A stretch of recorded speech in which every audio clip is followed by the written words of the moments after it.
Good. Okay. So as I said, this is about CSS and um, whatever. I mean, you feel different about CSS, and I found this to be something I could relate to, like denial, anger, bargaining, depression. Sometimes I love it, sometimes I hate it. Acceptance. So let's see how it is turns out after we've gone through this. First of all, maybe not all of you know what CSS is properly, so just very fast. In HTML, you would add this little style, as you see over there, it says style. So you can color the different elements. And you go to V3 School, which is actually created here in Norway, just in Hummersåk family. So that's nice to know. But V3 School does have very easy way into different kind of technology. So I like it for that reason. I was told by my son, don't use it. It's not good enough, but it helps me in the beginning.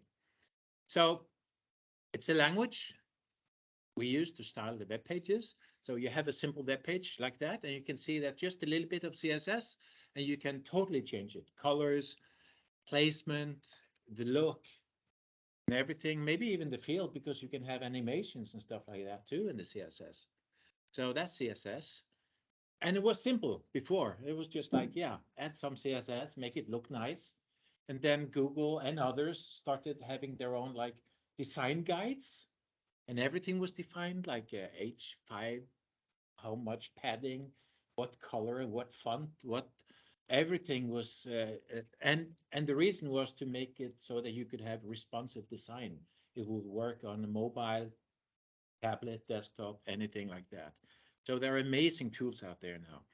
So it was not um, the page itself. Then suddenly it was like you're looking at components. So it's component driven design is the focus now. And there's actually a site now called componentdriven.org. If you haven't seen it, go there. So when I give you this presentation, I would like you to go to it after and use all those links. I'm just going to give you the overview and a short presentation. You have to go into the details. So when I started this project, I had never touched React. I started in January. I used a whole month to do onboarding, first on the Capgemini computer, 14 days, and then 14 days on the Equinor computer, and I was going nuts. So I'll skip 1 month, and then from February, I started finally getting into React. I've been working on the Vue and just plain HTML before. So you get into the code, and you're told there's a design system. You have to go and look at the design system. You start to make some components for the system, your business logic, and then finally maybe you are able to kind of extract some and say that I can make this component reusable. So you create a DOM component, okay, and then you need some CSS to style it. Okay, so that's normally the way into it. Then if you know how to, maybe you can start to make your own design system and find a framework component library. So I'm just showing you the path here. And then if you're really getting into it, then maybe at the end you will make some web components. They are like can be used in any framework, whether it's React or Vue or pure HTML. And of course, you should all put it into the storybook so people can just go there, look at the storybook, see what the code is, and see how it looks like. And my goal was basically, okay, a little bit before I get to the goal, because I have 1, 2, 3, like what I want to go through here. I'll comment on that soon. But this is the design system of Equinor, and there are guides. If I go here, this is more like general. So if I go and look at the uh, code itself, I can get in and look at what it gives me. You see here, I have a drop-down menu, and I can just grab the code and use it, import whatever is needed, easy. But what if I want a option group and the design system doesn't have an option group, I'm kind of like stuck. Should I make my own component? But this is a big component library from Equino. So should I just take the default HTML and style it? Then I have a, so this is to show you kind of my problem when working in a project. What do I do? Because I would like to have option groups. So, or what if I wanted to have multi-select that way? I mean, that I can see what I have selected, React, Svelte, or whatever options I want. I don't want it like it is in the design system because it says you have selected 2 of 11. Oh, come on. I want to see what I have selected. So I want that one. It's not there. So I need to kind of go through that process again of like component library. I should put it out there so others can use it and all that stuff. So if I, once again, if I go to a plain HTML, it's simple. I have a bike, I have a car. You can see what I have said. I don't want it like that. So this is kind of the dilemma that I am in. What should I do? Okay, so we're going to go through the tools. 1, 2. Okay, the last one, I never got to that one. So we'll have to make that another time. Anyway, I need some help before I can do that. Okay, so let's go through CSS in the basic, in the beginning, first of all. Let me see. So skip this one, CSS. This is the list you should go through. Use this when you get the link to it. Go to Learn CSS, because this is the first step you do. You create a project, you have your global CSS, and you put it there. And it works, hopefully, if you know CSS. And this is the place you can learn it. And then you find out that I'm just making a class and I don't have a system that I follow. So then you should take the next, the BEM, block element modifier. And as you see, it's just a naming convention. But there's nice documentation as how to do it. And it's basically because you are making a mess. You're making new names of classes. You don't know if that's going to be used elsewhere. Like you make a class and you call it container. Well, I'm sure somebody else is going to call it container. So this way you avoid conflicts and so on. Modules, all of these I'm going to go through. So I'll show you a little bit just what it is. But modules is in CS in JavaScript in React. You make the CSS work almost like normal components. It's like a class. And then there is CSS in itself is kind of like verbose. You have to write too much. And then with the SAS language, you can have curly brackets and you don't have to repeat yourself all the time. But it's another language. And then we have the style components. I'll show you a little bit. So this is, if you look on the side, there's a whole list of things that you should look into. Like, but you need to know, what is the box model? I mean, is a box defined by its outer, or is it the inner size that matters? So you need to know about these different box models. And you should know all this about like selectors. I say that when it comes to people are like, we always discuss like this dot for classes and the grid for element. And then when you start specifying, you have what is the difference between dot class name, and dot class name space dot class name? I mean, if there's a space in between there, what happens? And what if you have like greater than or a plus? I mean, this is all, you have to know it, because even if you are using another tool, you're going to be writing CSS after all. So this is the basic. Go there. BEM is just, as I said, it's just your way of writing it in a way that you remember what you were talking about, like your block and your element. And as you see, going from classic CSS to BEM is basically almost same. Just a way of organizing your naming convention. This is the modules. So if you see here, there's like this error, and I just import the style, and then I can use in the code here, I can use styles that I have imported and everything that is in that module.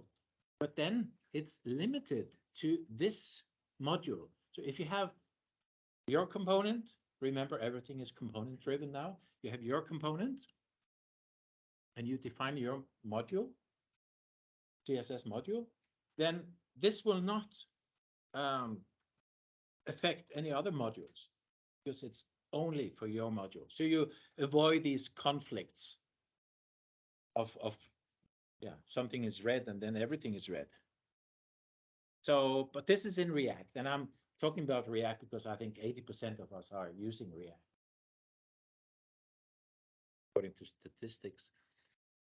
And then SAS is, as you see, there's not much difference. It's just like easier to write it. You don't have to repeat everything. Like in normal CSS, you would have to say accordion, dot accordion, underscore, underscore, but you can just say and copy. Okay. So you're just extending to it. And you can have these curly brackets if you want, or you can choose the SAS version. And if I go there and click on it, you can try this online. And you see that basically the difference between SCSS and SAS is that the brackets disappear. But then you have to remember that you have the padding. And I don't like that. So it's a matter of choice. Style components. There is one thing I hate about this. Well, first of all, style components is it's like you're getting it into React. You're getting it into that system of React. Now I can actually put in arguments. So I can say I want a button and I want it this color. I can add in primary and that as an attribute. Then I can, okay, use this or use that.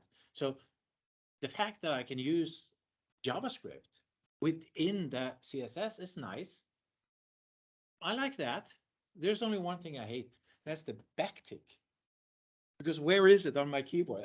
For some reason, I always hate it. I can't find my backtick. Anyway, so, but this is a system, the style components. There are other systems. Emicon is another one, and I don't know how to pronounce it.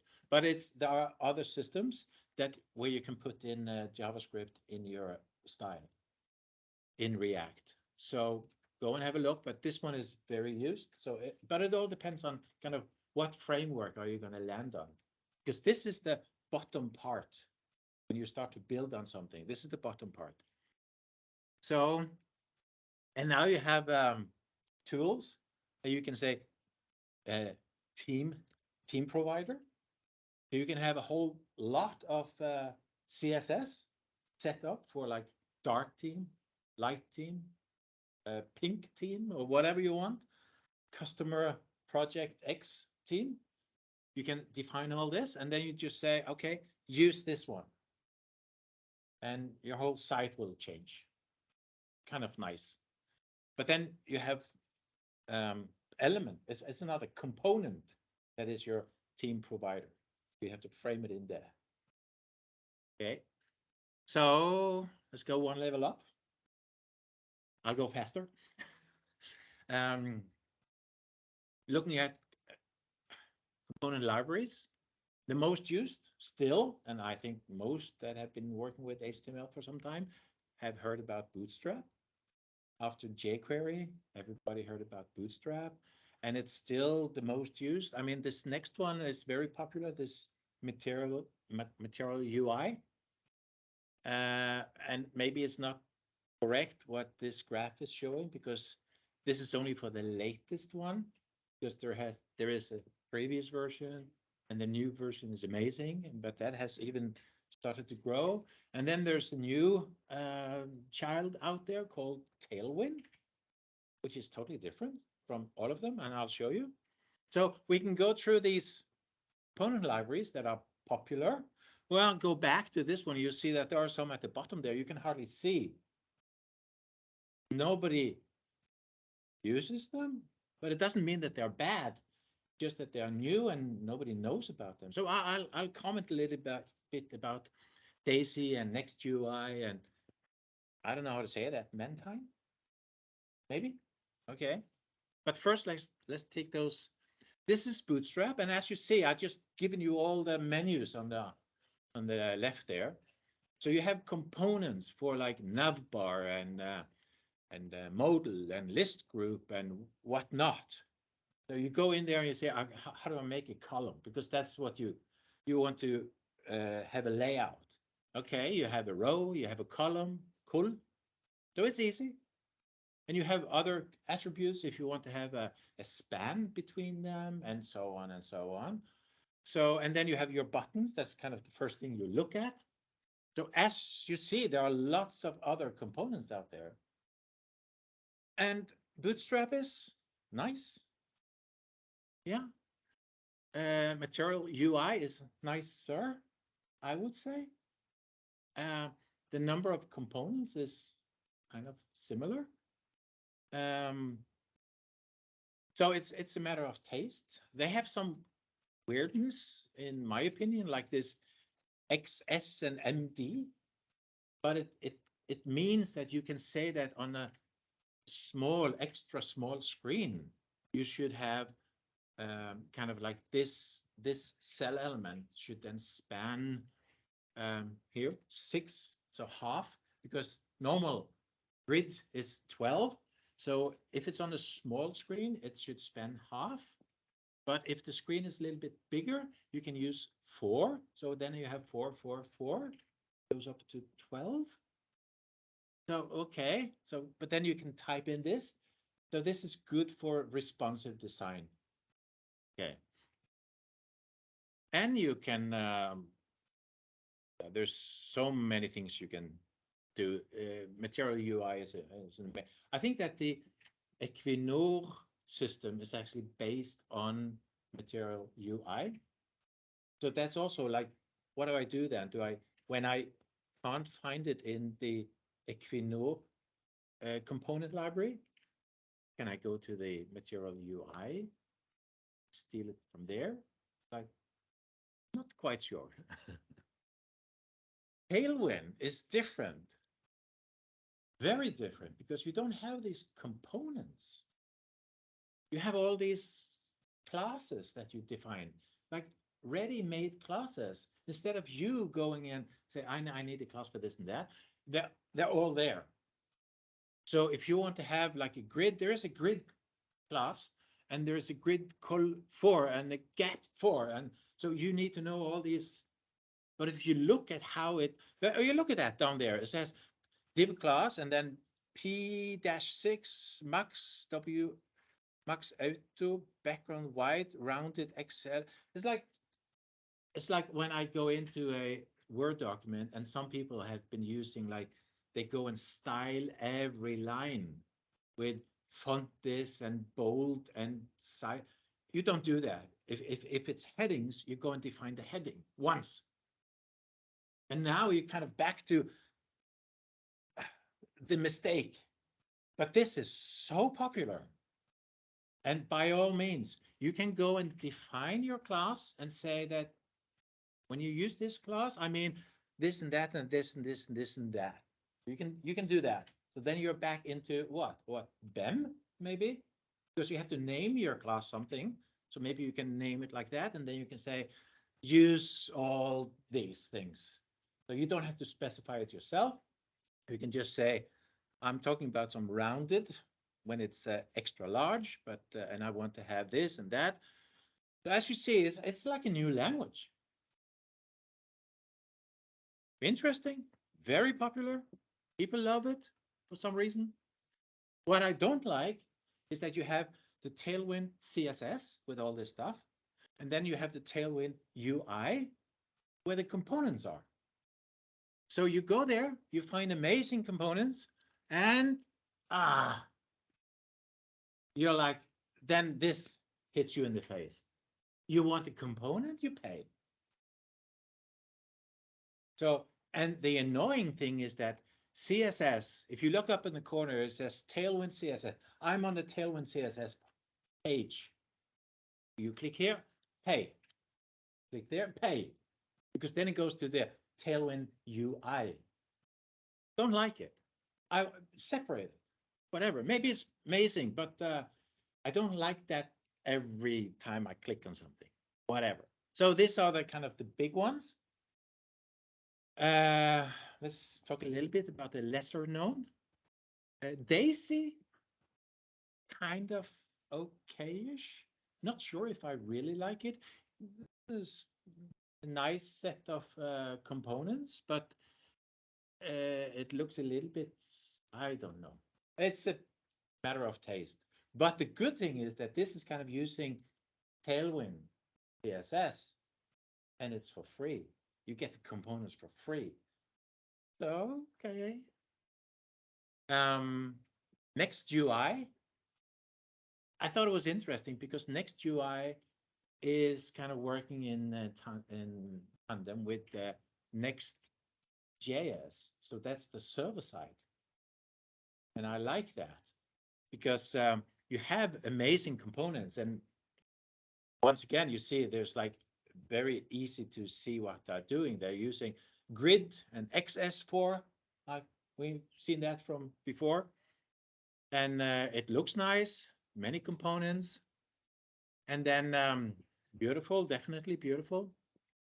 But it has front end and back end. And these days, it's kind of important that the CSS framework that you're using can be used on the back end because the back end is now doing server-side rendering. It's creating your site, and then the user can just get it. It doesn't have to come to you first and then has to be built on the client. It's ready-made. But does your CSS library support it? So this is interesting. Lots of additions to this image optimization, blah, blah, blah. Very interesting. I want to know more about Next.js and this one. But then I found, and it's like I'm listening to what other people are talking about, like, and Mentine, if it's, I actually had to find out what is this. I think it's a Pokemon. I don't know, or maybe it's a real thing. Somebody can tell me later on. But I had to use the whole page just for their components. There's so much. There's so many components. You and you there is even customizable components. I love it. It looks amazing. You see, it's at least it's span for and not XS or XD or whatever. I can relate to this, but maybe whatever. And then you see I have my multi-select. I'm tempted. What should I do? Okay. Fully featured. It says 100 customer. It's actually 100. Yeah, 140. As you see, there's also nice components that I would like that I not necessarily find in others, like an editor. Oh, I like that. And it has all these hooks. There's a whole library of hooks. So it's ready for use in React. I don't have to go and find another hook library. You can go and look at ready-made solutions and just pick it out.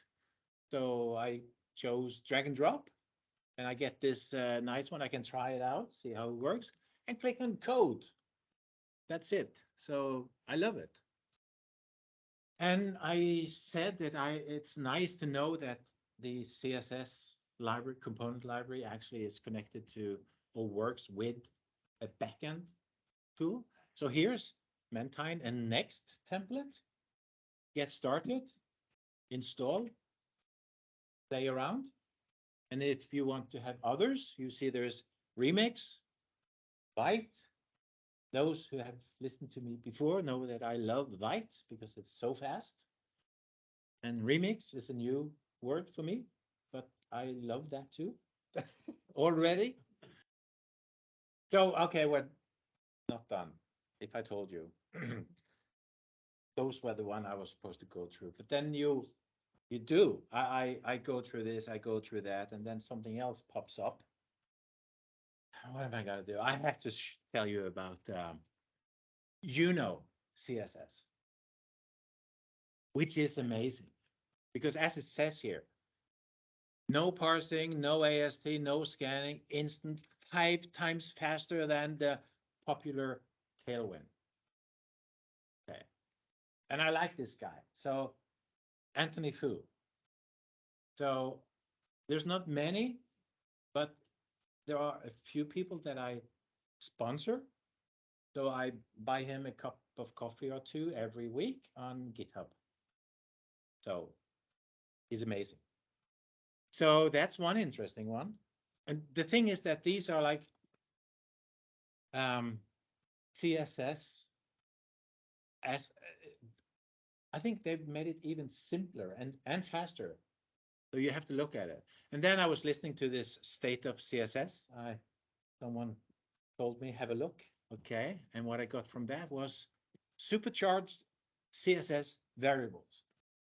It's like you don't have a CSS, you don't have a component library, you don't have a system, but you can create it basically on the fly with your variables. So you have to go and have a look at this too. It's amazing. It's too much. I don't have time to work, I think, just doing this. So, but still, I get into this loop. I find this amazing tool.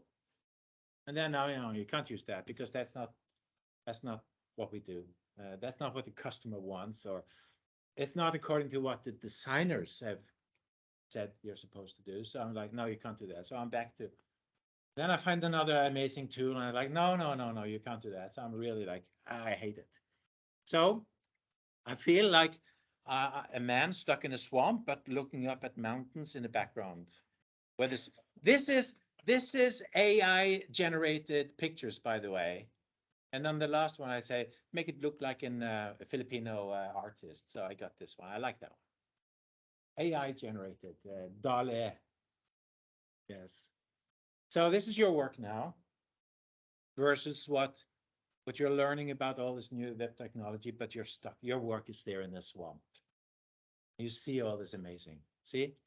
But maybe you can use it in a learning project or a pilot project or an internal project. That's the hope, to find out what it is. And if you know your stuff, and that's why I would say that you should learn more about all this. If you know your stuff, you start a new project, you can say, we should use this. And the last one is not likely, but maybe. The fight, you could argue that to fight this technical depth, maybe your project should be upgraded at one time or another. 5 years from now. Don't know. I feel I'm stuck in this swamp. Then I get to talk to, how do I say that? Stephen Chung. He's actually in Frog. So he's a new colleague of mine. And we had this amazing discussion like, I want a modern component library. I'll give you a native one. Can't wait for that. Then he's basically saying, just make a black box until you get it, man. I added the man because he was so cool. So I had to put on that at the end, okay? But that's interesting. Black box it. Then he continued saying like, a good front-end developer should be framework agnostic. And you should look at meta frameworks like Next, Remix, Quick. So he gave me this Remix again. I had heard it, but I hadn't really looked at it. Okay. I felt a little bit ashamed because after all, he gave me a way out. Black box it. I want to know how I'm going to do it properly. But it is a way out of the swamp. If you can just find the component, put it into your system, put the properties that it needs and the events that you will expect from it, and then you use the component. And one day when he is going to give us the real one, or in Equinor, they will finally implement it, move it from their labs to the real one. I can just replace my component, but everything works like before. Nice. So Øystein was actually testing my date picker. And I said, no, no, no, no. Don't go into the date picker. Just make a function that will give it the date. Because he was testing like next month, next year, next whatever, and moving around. And I said, because I might replace it. Because this is a component I used, stole from somewhere, but it's not in the Equinor. So it's this concept. I'm going to replace it. Don't test the details. So framework agnostic. I mean, I want this JavaScript framework to solve all my problems. And he's saying like, that's where you're wrong, kiddo. Okay. So, and this was an article I found by someone, Stefan. I was like, is this? No, that's Steven. Okay, it's not the same guy. Okay, good. But I was kind of confused for a little bit there. But he was like writing that, here's why you should switch to a framework agnostic component library. No more legacy code. Easy to migrate and upgrade your stack. Okay, no more reinventing the whatever. Components are compatible with every stack. If I suddenly find out, oh, not suddenly, but we are using micro framework. So we could have the next framework using Vue or Svelte. So if I have a framework agnostic date picker, I can use it in the new macro framework. So it makes sense. Now I have to yeah. So is framework agnostic basically going up to the web components, because there's a standard for that. And then there's also all these discussions, why didn't it take off? Why didn't that become mainframe? Why is it so slow in being adopted around the world and so on? So, but you could go and read, it's nice, but you have to learn about Shadow DOM and whatever. It's like too much, and people say, and then it has its own life cycles that are different from, not different, but of course it has different names than the one you are used to. So, okay. But then, so you can go to this link here, web components on Mozilla, or you can, there's even something called agnostic UI. Okay. Some of these component libraries, they have an option to be the component without any CSS. So you can add your CSS. Okay. Lit. Lit is actually the answer from Google, because they found out that this web components was a little bit difficult for most people, so they had to make something on top of it to make it easier. And then he was talking about this meta framework, which is basically, as it says here, a framework that are built on other frameworks. Okay, so it gives you something more like server-side rendering, all this extra stuff that it gives you. So, and you've seen this, like there are 33 competing, and then we make another one, and then, yeah. But you have to know about Next, Remix, and Quick. Quick is still in beta, so you can only learn about it, not use it, but still, it's very interesting. Maybe this is meta frameworks. There's something called mitosis. I hope I say that right. So you can write your component once, and it will compile it to the different frameworks. So you actually get native Vue component or native Svelte component, because it's transpiled or compiled. Interesting.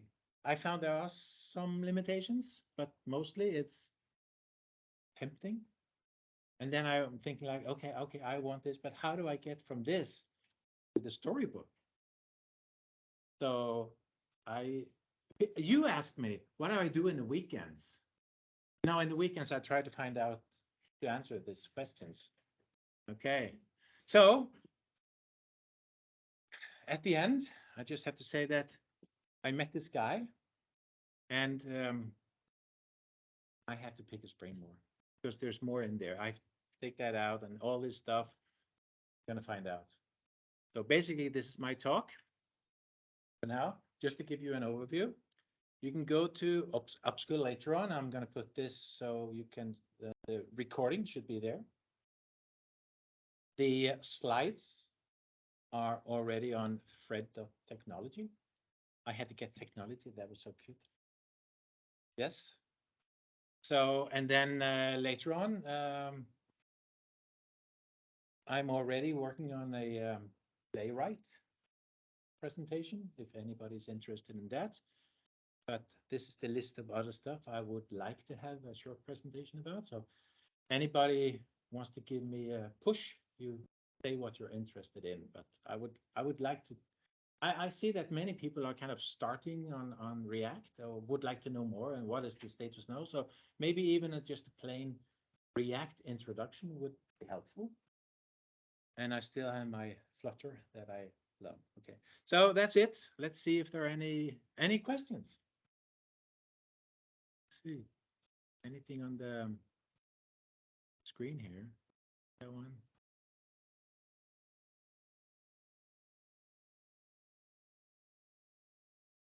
Okay. I was doing a transcript. I hate that. Stop it. Okay. So did I manage to speak loudly and clearly? Stencil.js. Okay. So also look in the comments. There are some other interesting stuff. Okay. Then we'll have food if anybody is still hungry. And or do you have any questions? Skipping fast, so no, all these. So, didn't understand shit. So. Okay, before I say something else embarrassing, I'm going to stop the recording. Bye-bye. Thank you.